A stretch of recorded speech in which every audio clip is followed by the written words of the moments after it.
Sidang kasus pembunuhan berencana Brigadir Nofriansyah Yosua Huta Barat alias Brigadir J akan segera digelar dalam waktu dekat. Hal itu ditandai dengan adanya pelimpahan berkas dari Kejaksaan Agung ke Pengadilan Negeri Jakarta Selatan pada Senin 10 Oktober. Berkas-berkas tersebut pun berisi dakwaan yang telah disusun Kejagung untuk para tersangka yakni Ferdi Sambo, Putri Chandrawati, Barada Richard Eliezer, Bribka Riki Rizal, dan Kuat Ma'ruf. Diketahui pengakuan Baradae menjadi titik balik terbongkarnya skenario yang dibuat oleh Ferdi Sambo. Diketahui kasus pembunuhan Brigadir J ini awalnya terungkap dengan narasi baku tembak antara Baradae dengan Brigadir J di rumah dinas Ferdi Sambo di kawasan Duren 3, Jakarta Selatan pada Jumat 8 Juli lalu. Baku tembak tersebut pun dilakukan karena adanya dugaan pelecehan yang dilakukan Brigadir J kepada Putri Chandrawati.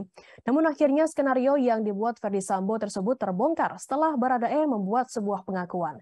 Setelah ditetapkan sebagai tersangka kasus dugaan pembunuhan Brigadir J, Baradae mengaku tak ada baku tembak antara dirinya dengan Brigadir J di rumah dinas Ferdi Sambo pada Jumat 8 Juli. Saat itu Baradae hanya diperintah oleh Ferdi Sambo untuk menembak Brigadir J. Awalnya Baradae mau mengikuti skenario Ferdi Sambo karena ia sempat dijanjikan pengusutan kasus kematian Brigadir J akan dihentikan. Atas janji tersebut, Baradae akhirnya menuruti skenario atasannya. Namun rupanya Baradae tetap menjadi tersangka dalam kasus tersebut. Ia akhirnya memutuskan untuk mengungkap peristiwa yang sebenarnya. Baradae mengungkapkan peristiwa sebenarnya melalui tulisan tangan yang menjelaskan detail soal hari-hari menjelang penembakan hingga detik-detik eksekusi Brigadir J di rumah dinas Ferdi Sambo.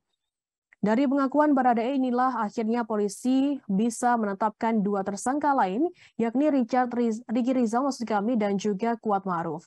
Hingga akhirnya ketiga tersangka mengakui perbuatan mereka dan mengungkapkan peristiwa yang sebenarnya. Bahwa tidak ada baku tembak antara Baradae dan Brigadir J, namun yang sebenarnya terjadi adalah Ferdi Sambo memerintahkan Baradae menembak Brigadir J atau Brigadir Yosua. Mantan Kadif Propam Polri itu menembakkan pistol milik Yosua ke dinding-dinding rumah supaya seolah terjadi insiden baku tembak. Pada 9 Agustus, Sambo pun ditetapkan sebagai tersangka dugaan pembunuhan berencana Brigadir J. Barada Richard Eliezer alias Baradae mengaku bukan hanya dirinya yang melakukan penembakan terhadap Brigadir Nofriansyah Yosua Huta Barat atau Brigadir J.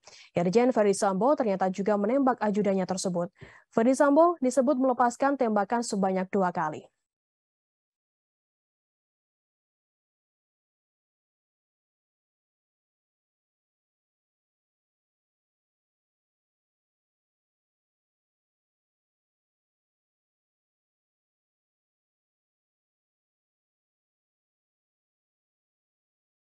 Terima kasih sudah nonton. Jangan lupa like, subscribe, dan share ya.